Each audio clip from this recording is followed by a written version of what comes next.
abbaa fi haadha ofii nama jaalachuurra hiriyaan baay'ee jaalannu nama jaalachuurra ollaan ofii nama jaalachuurra seeressa biyya lafaa nama jaalachuurra maatii waaqayyoo abbaan aangoo qabu nama jaalachuurra waaqayyoodhaan jaallataniitu caala maatii waaqayyoo. Wanti nuti guyyaa guyyaadhaan irra oollu waaqayyoon akka nu jaalatu nu taasisaa laata. Kanaaf maatii waaqayyoo hojii gaarii wajjin waaqayyoodhaan jaalatamuu nurra jiraata jechuudha. Wangeela Maatewos boqonnaa 19 lakkoofsa 20 irra jechaa jiru kaasee yeroo gabaabaadhaaf sagalee waaqayyoo waliin barannaa. Barumsichi sirriitti ifaatti nuuf ta'uuf si'a tokko isa amma abbaan keenyaas afaan Amaariffaatiin dubbisee afaan Oromootiin dubbisnee barumsa keenya itti fufnu jechuudha. Keessattuu wangeela Maatewos boqonnaa 19 lakkoofsa 16 kaasnee gaafa dubbisnu sagaleen argamu akkas jedha. Kunoo ga'eessi tokko dhufee yaa barsiisaa arjaa jireenya bara baraa dhaaluudhaaf gosoota hojii gaarii keessaa maal raawwadhu jedheen. Innis maaliif arjaa naan jetta?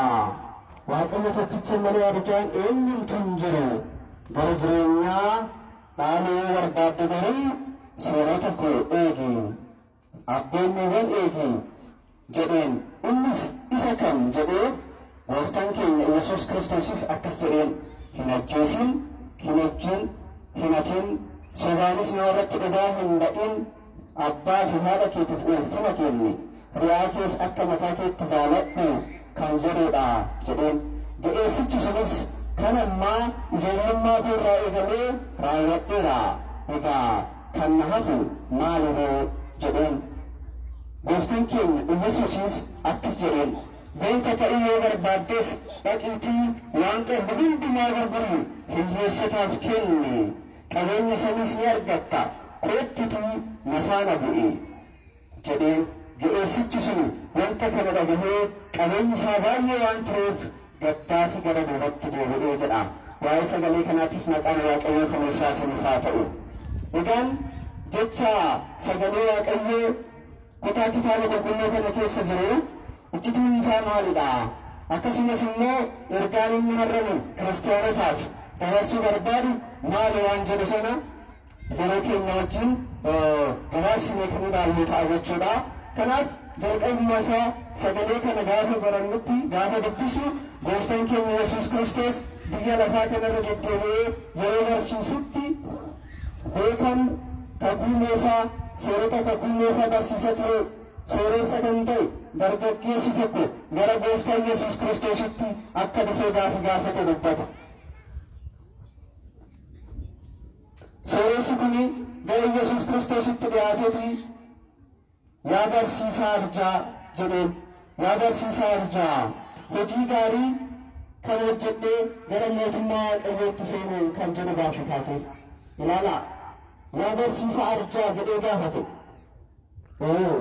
Yesuus Kiristoos gooftaan keenya inni barsiisadha.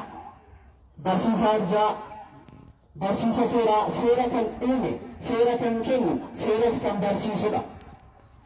Kanaaf barsiisa jedhee itti dubbate. Barsiisa arjaa gaafa jedhanitti Yesuus Kiristoos maaliif arjaa naan jetta?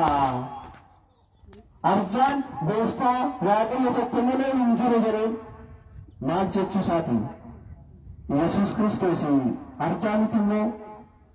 Yesuus Kiristoos waaqa miti immoo?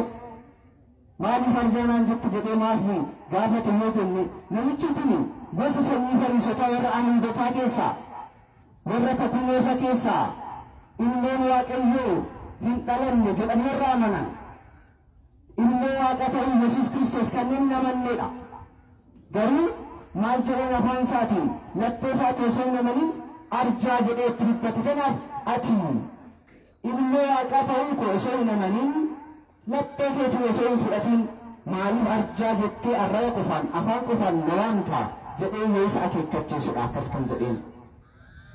Sana booda hojii gaarii maal hojjedhu jedhee gaafate. Ilaala sooressi kun hojii gaarii maal hojjedhu?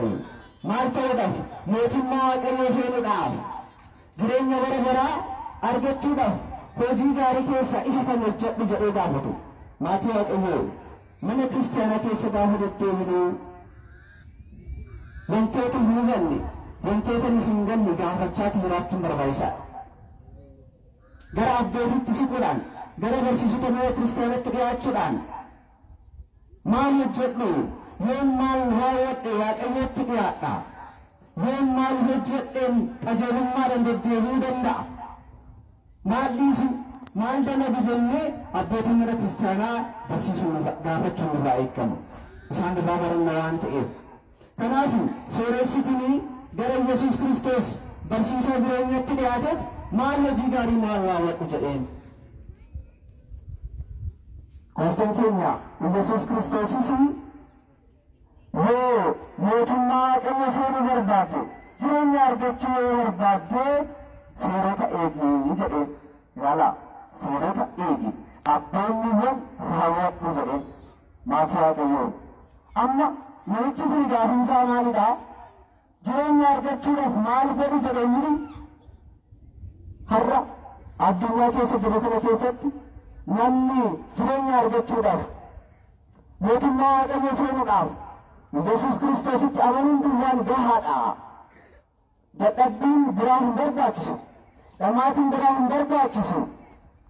Siroo akkasumaan sooma jettanii jilbiifannaa jettanii kennaa jettanii of dadhabsitan of dhamaastan malee waa tokko hin barbaachisu. Isatti yoo amantan duwwaa gahaadha jedhameera yeroo itti jedhamee barsiifamee jira jechuudha. Waaqayyo gooftaan keenya Yesuus Kiristoos garuu yoo natti amante si ga'a waa biraan dalagin hin dadhabin hin dhagahin jedheetti hin dubbanne maal jedheen abboonni eegi jedheen. Kanaaf maatii Waaqayyo akka namoonni kun barsiisan har'a Yesuus Kiristoos qofatti amanuun gahaadha. Hojii gaarii hojjechuun hin barbaachisu. Soomni hin barbaachisu. Kadhannaan hin barbaachisu. Jilbiifannaan aarsaa kennuun hin barbaachisu jedhanii namoonni barsiisan. Inni kun eeyyama Waaqayyo akka hin taane fedhii gooftaa keenya Yesuus Kiristoos akka hin taane asirraa hubachuun hin danda'ama jechuudha. Silaa osoo akkas ta'ee namicha kana gabaabsatuma natti amani sana booda jireenya bara baraa argatta jedhee geggeessuu danda'a ture. Inni garuu akkas hin jenneen maal jedheen abboonni eegu jedheen. Sana booda dargaggeessi namichi sooressi suni abboonni keessaa isa kan jedheen ilaala gosa isa kanan eegaa jedhee gaafate. Kana gaafachuun isaa tokko namichi kun seera beeka ofii biyyi barsiisa ture hoogganaadha. Kanaaf seera beekuusaa agarsiisuudhaaf akkas jedhee kan dubbatedha. Tokkos akkasittiin seera isa kan eegu jedhee gaafachuun isaa seeronni bara kakuu lafa keessa turan hedduudha. Seera Musee kan jedhamu fakkeenyaaf namni cubbuu hojjetu yoo argame dhagaatti harreeyamtee haa duutu kan jedhu haa daddu kan jedhu tureera. Kanaaf isa kanas hin dabalataa'ii jedhee adda baasee namatti barbaade. Sana booda gooftaan keenya Yesuus Kiristoos maal jedheen lubbuun baasin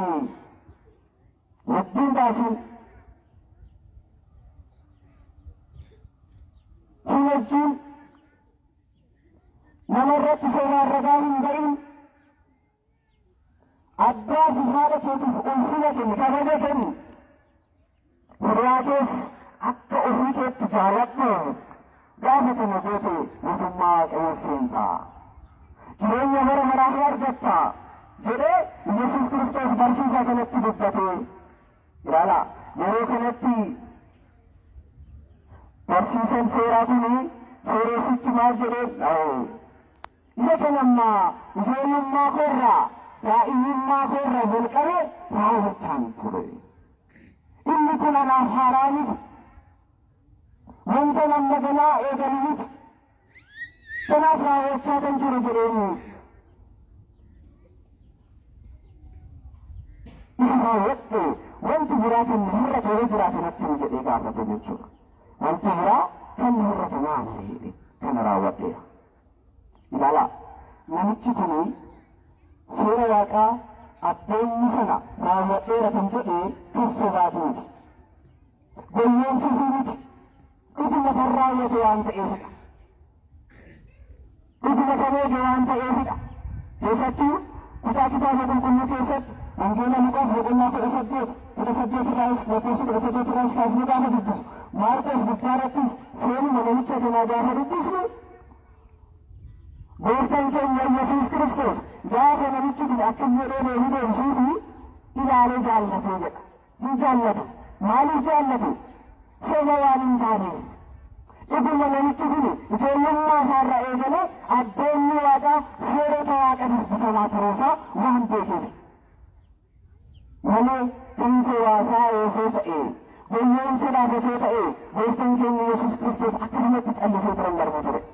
Guyyaa dattoo ta'ee dubartiin Saamraawii jedhamtu guyyaa sababa cubbuu isheetiin namoonni biyya ishee jibbanii guyyaa saafaa bishaan waraabbachuudhaaf gara duuqaa Yaaqoobitti gaafa imaltu gooftaan Yesuus Kiristoos achitti argamee bishaan na obaasi jedhee gaafatee ture. Yeroo sana dubartiin suni ati Ayhuudaawudha, ani Saamraawudha. Nuti gosti keenya qodaa tokkoon hin dhugnu, nagaa Waaqa waliin gaafannu, kanaaf akkamitti anarraa bishaan barbaadda jettee gaafa itti dubbattu inni bishaan si kadhatu kun eenyu akka ta'e osoo beektee ati iyyuu kadhattaa jedheen. Bishaan inni siif kennu si'a tokko yoo dhugde lammata deebitee hiddee itti turte gaafa jedhuuni isheenis maaloo bishaan kana naa kennitee anis kana leedha guyyaa saafa'an gara iddoo kanaatti dhufee dhokadhee bishaan waraabbachuun isee mana koo nagaa naa taa'u jetteetti dubbattee jirti. Sana booda dhaqee abbaa warraa kee fiduuteetti jedheen abbaa manaa kee. Isheenis maal jetteen ani abbaa warraa hin qabu gaafa jettuuni dhugaa jette. Inni amma si wajjin jiru iyyuu abbaa warraa keetiinti kan hirmaati jedhee ture. Wala dubartiin kun si'a torba heerumtee yeroo hunda jalaa bu'anii dhirsa ishee osoo hin taane naa biraa wajjin jirti turte. Kanaaf gooftaan Yesuus Kiristoos isa kana irratti beekee dhugaa baaseera. Kana malees Maariyaam Magdalaa'iti isheen Magdalaa gooftaan Yesuus Kiristoos mana Simoonitti shittoo qabattee ilmaa isheetiin miila isaa yeroo dhiqxee waa'ee cubbuu isheetiif dhiifama kadhattutti Simoon laphee isaa keessatti inni ilmoo Waaqa osoo ta'ee jiraate dubartii cubbamtuu kun miila isaa irratti yeroo cubbuu ofirraa kaasa ture hin beeku jedhetti sammuu isaa keessatti laphee isaa keessatti yaada ture. Yeroo kanatti Yesuus Kiristoos gooftaan keenya Simo'ooni maaf waan hin taane sammuu kee keessatti yaaddaa ati badii hojjetteerta baay'achuus baatu balleessiteerta. Dubartiin kun immoo cubbuu isheetiif ilmaa ishee dhangalaastee narratti meessee dhiifamni isheedhaaf jedhamu jedhetti dubbate. Kanaaf gara dubbii keenyatti yoo deebinu sooressi kun osoo sobaan seera abboommii kee eegera jedhee gooftaan Yesuus Kiristoositti dubbateera ture. Yesuus Kiristoos achumatti akeekkachiisa ture. Kanaaf namoonni maal jedhanii hin jaallate jedha namicha sana. Maal waan jedheef jaalate seera isaa waan eegeef. Abboommii isaa waan eegeef, waan bitameef, akka jecha isaatti waan deddeebi'eef ilaalee namicha sana jaallatee jedha. Maatii Waaqayyoo as keessatti of madaalan. Har'a anuusin ijoollummaa keenya dhiisaa amma iyyuu jabaannoof beeknee lubbuu keenya sadarkaa bittiirra geenyee dhugumatti seera Waaqayyoo eega jirraayi. Abboomumaa jirraa akka sagalee Waaqayyootti deddeebi'aa jirraa. Yoo gara sammuu keenyatti adeemne haa gaafannu. Namichi kun ijoollummaa koo irraa hin eega jiraa ture jedhe laala har'a daa'imman eessatti dabarsan. Eessatti daa'imman kan guddisnu maatiin ijoollee keenya. Mana sanbataa mana kiristaanaa deemanii sirna galateetiin akka tajaajilan gochaatiidha. Mana sanbataatti sagalee Waaqayyoo seerota Waaqayyoo barachaa fi akka deddeebi'an taasisneeti akkamitti haalli guddisa ijoollee keenyaa kan jedhu sana maatiin of gaafachuu qaba. Maatiin tokko tokko daa'imni isaa bataskaana dhufee mana sanbataatti faarfatee baratee galuurra iddoo taphaa, iddoo kuwaasii, iddoo tukaandoo, iddoo qumaaraa adda addaa gaafa oolu loluu ni dhiisa. Gaafa mana kiristaana dhaqu maal gocha manaa laatu jedhee kan lolu jira. Iddoo taphaa gaafa oolan immoo kan hin yaadanne jira. Akkamitti dhaloonni dhaloota ta'a bifa kanaan guddachaatii. Akkamitti bifa kanaan guddachaatii namni abboommanu waaqa isaatiif namni akkamitti baay'ata maatii Waaqayyoo. Kanaaf ijoollee keenya ijoollee keenya akkamitti guddisaa jira kan jedhu baay'een barbaachisaadha. Nikoo dargaggoonni seera Waaqayyootiif bitamaatii jiraannaa abboommii Waaqayyootiif geggeeffanneerraa har'a nu keessaa abbaa fi haadha keenyatti sagalee jabaa kan hin dubbanne meeqa? Kan kabaju meeqa? Sobaan irraa keenya irratti ragaa kan hin baane meeqa jira as keessaa? Waan hin beekne ragaa hin baane qabeenya namaa kan hin gahine hammeenya irraa gabbataatu meeqa jira maatii Waaqayyoo? Meeqaa gaafannu hojii keenyaan, dubbii keenyaan, yaada sammuu keenyatiin Waaqayyoon nutti gammadaas jira. Yoo Waaqayyoodhaan jaalatamnee jirra maatii Waaqayyoo. Addunyaa kanarra wanti Waaqayyoodhaan jaalatamuu caalu maaltu jira?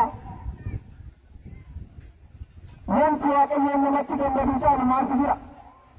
Abbaa fi haadha ofii nama jaalachuurra, hiriyaan baay'ee jaalannu nama jaalachuurra, ollaan ofii nama jaalachuurra, sooressi biyya lafaa nama jaalachuurra maatii Waaqayyoo. Abbaan aangoo qabu nama jaalachuurra Waaqayyoodhaan jaalatamiitu caala maatii Waaqayyoo. Waaqayyoon nu jaalatee laata? Hojii keenya kan Waaqayyoon nu jaalachiisu yaadni keenya wanti nuti guyyaa guyyaadhaan irra oollu Waaqayyoon akka nu jaalatamu taasisaa laata? Kanaaf maatii Waaqayyoo hojii gaarii hojjennee Waaqayyoodhaan jaalatamuu nurra jiraata jechuudha. Sooressi suni Waaqayyoon isa ilaalee jaalate hojii isaatiin gocha isaatiin jaalate sana booda beenta ta'uu yoo barbaadde garuu waan qabdu hunda gurguriitii hiyyeessotaaf kenni nagaa qabduu jedheen.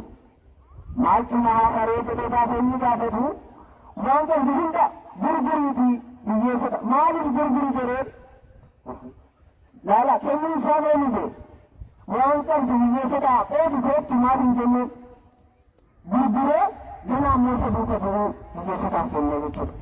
Maaliif seetu namichi kuni waan jedhe osoo hin gurgurin akkasumatti hiyyeessotaaf yoo qoode bora baattee duratti deebi'ee wanta qabeenya isaa loon isee ta'e warqii isee ta'e birrii isee ta'e mana isee ta'e yoo baattee duratti deebi'e hiyyeessota sanarraa guurratee fudhata. Argatanii dhabuun immoo rakkoo caaludha. Kanaaf gooftaan keenya Yesuus Kiristoos waan sana akka hin raawwanneef karaa biraatiin gurgurii kootti jechuu isaa murteessii kootti na duuka bu'u jechuu isaati. Namni yoo murteesse duubatti hin deemu waan ta'eef. Yeroo kanatti sooressi suni qabeenya baay'ee waan qabu turee fi gaddaati gara duubatti deebi'ee jedha. Maal ta'aati gaddaati gara duubatti deebi'ee. Qabeenyi isaa suni Waaqayyo booda akka hin buune isa taasise. Qabeenyi isaa suni mootummaa Waaqayyoo jireenya bara bara akka hin arganne isa taasise. Kanaaf gara duubatti deebi'ee jedha. Yeroo sanatti gooftaan Yesuus Kiristoos sooressaaf gara mootummaa Waaqayyoo seenuun akkam cinqiidha jedhe. Akkam cinqiidha. Akkam ulfaatadha. Sooressi gara mootummaa Waaqayyoo seenurra gaarri dhugaa ilmoo keessa hin salphatu jedhe laala. Amma kana namoonni baay'een hiikan ta'anitti hiikanii mul'atan dogoggoran taane. Yesuus Kiristoos namni qabeenya qabnu namni maallaqa qabu mootummaa Waaqayyoo seenu jechuu miti. Sooressa kan jedhamu namichi suni sooressa beekumsaati. Seerota Waaqayyoo hin beeka, kitaaba hin beeka, barsiisaa ture, barachaa ture. Kanaaf sooressi mootummaa Waaqayyoo seenurra gaalli uraan ilmoo keessa ba'uun hin salphata kan jedhe namni seera beeku, namni barate, namni afurummaa barate mootummaa Waaqayyoo seenurra namni Waaqayyootti namanni si'a tokko yoo barate yoo dhaga'e mootummaa Waaqayyoo seenuudhaaf dhiyoodha. Waan barsiifame sana raawwachuu dhabuudatti hin deemin jedha. Ilaala warra mana isaa keessa guyyaa guyyaadhaan deddeebi'ee sagalee Waaqayyoo baranu dhageenyu caala namni sagalee Waaqayyoo dhagahee hin beeku guyyaa tokkicha waan barate sana hojiitti jijjiiruudhaaf rafee hin jiru. Garaagarummaa sana agarsiisuudhaaf dubbate malee mootummaa Waaqayyoo sooresseetaaf durii manni jettee akka hin taane sila hubachuun barbaachisaadha. Kanaaf namichi sun gabbee biyyatti deemee deemee jedha. Gabbee biyyatti deemee deemee. Maatii Waaqayyoo kitaaba qulqulluu keessaa seenaa hedduu barreeffamee jira. Hojiin gaariin barreeffamee jira. Hojii gadaan barreeffamee jira. Laala seenaan nama ajjeesee seenaan nama miidhee barreeffameera. Seenaan nama hamaa jechuudha. seeneen warra gaarii hojjetanii warra qajeelummaa dandeenyeenis barreeffameera. Kitaabni qulqulluun hundumtuu keessa jira. Maaliif barreeffame? Har'a waa'ee namicha seenessa kanaa barachuuf miti. Inni hojii hojjetee mootummaa Waaqayyo seenee si'oon seenee Waaqayyotu beeka. Maaliif kana barachuun barbaachisee jennee nuti yoo gaafannee irraa barannee akka ittiin jiraannu. Ergaan Waaqayyoon seenaa kana keessatti nu dabarsu jiraanaaf si'in. Wanta Waaqayyoon nu barsiisu barbaadee jira. Kanaaf maal baranna seenaa namicha kanaatirraa? Ilaalaa, namichi kun mootummaa samii akka hin laalleef wanta isa sakaalee jira. Wanta biyyatti isa deebisee jira. Har'a aniif si'in mootummaa Waaqayyoo akka hin seenne wanti nu hubatu maaltu jira? Wanti naafu, wanti raawwachuu qabnu maaltu jira?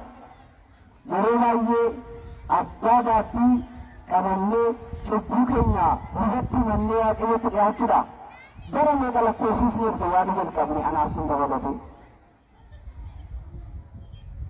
Sooniin kun osoo eegalanii naqna jennee kan eegalle meeqa jira? Bara darbees isa achaantus akkasumatti bara kan lakkoofsisu meeqa jira? Wanti duratti nu harkisu baay'ee jira jechuudha. Dhiiga foon Kiristoos nan fudhadhaa. Icciitti namni yaadda jennee bara lakkoofsisaa kan jiru meeqa jira maatii Waaqayyoo?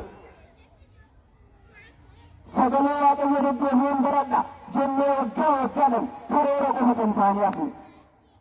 Akka mana kiristaanatti hin deemne, akka hojii gaarummaa hin hojjenne, akka sagalee isaatiin hin jiraanne, seera isaatti hin eegne akka nabboomannee wanti sakaalla ta'ee duratti nu harkisu har'a anaaf sin jireenya keenya keessa waa meeqa jira laata?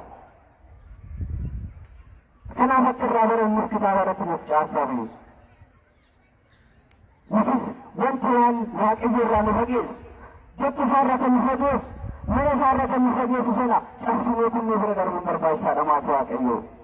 Kanaaf mee sammuu keenya keessatti adeemnu daqiiqa tokkicha qofaa yaadnu.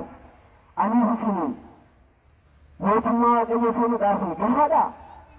Qophoofnerraa jireenya bara baraa argachuudhaaf ulaagaa guunnirraa waan nurraa eeggan hunda fixnee jirra maatii Waaqayyoo. Mana Waaqayyoo erga dhufuu jalqabne, erga tajaajiluu jalqabne, sagalee Waaqayyoo erga barachuu jalqabne waggaa meeqa lakkoofsisneerra. Qophoofnerraa jireenya bara baraa argachuudhaaf ulaagaa barbaachisu goonee waan nurraa eeggan raawwanneerra fagoo jirra beekanaa. Kanaaf amma yoomitti jennee of gaafannee dhugaadhaan murteessinee Waaqayyo boqotuun barbaachisaadha. Murteessinee gaabbiseen barbaachisaadha. Amma yoomitti meellama qofaan jiraanna. Murteessinee dhiiga foon Kiristoos fudhannee jireenya bara baraa argachuudhaaf qophaa'uu qabna. Amma yoomitti sa'aatii fi guyyaa mijataa eegna maatii Waaqayyoo. Mee haa murteessinu. Yaadni keenya lamatti qoodamee tokko raawwadhu, tokko lakkii ganaadha. Tokko har'a, tokko yeroo jechaatii raafannee amma yoomitti jiraanna. Haa kutnee bira dabarru.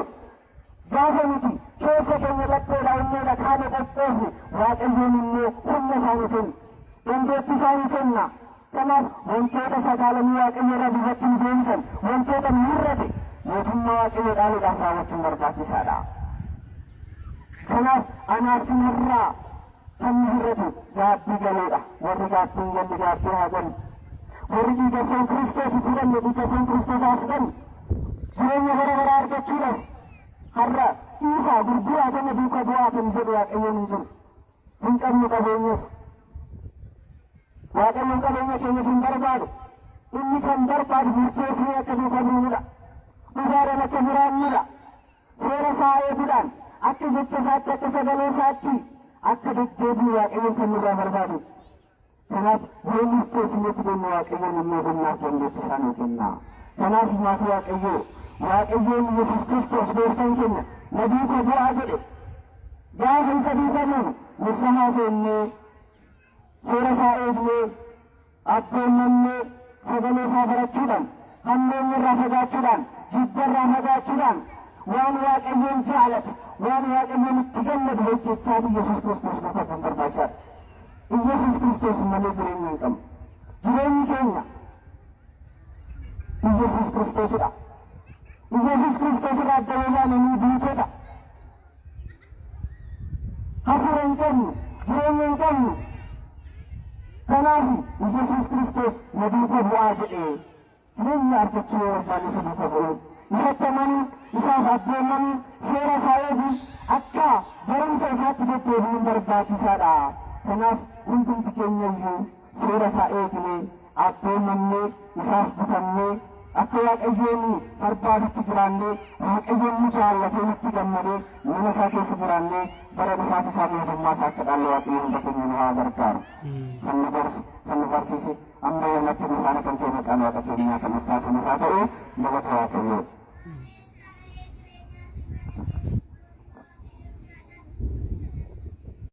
Jechi akka mata duree taasisnee waliin barannu wanti na hafe maal horii kan jedhu ta'a። የሚጎድለኝ ነገር ምንድን ነው? የማቴዎስ ወንጌል ምዕራፍ 19 ቁጥር 20 ላይ የሚገኘውን ኃይለ ቃል አንስተን በእግዚአብሔር ስም እንማራለን ማለት ነው። ያግኒ አደቱ ኬኛ ቢከቢየተ ግቤት አርገኔ ሳን በርሲሰ ሳን ገርሴ በግቤት ሰርገኔ አክን በርሲሰ ለመዋቅ ኬኛ ነፋተው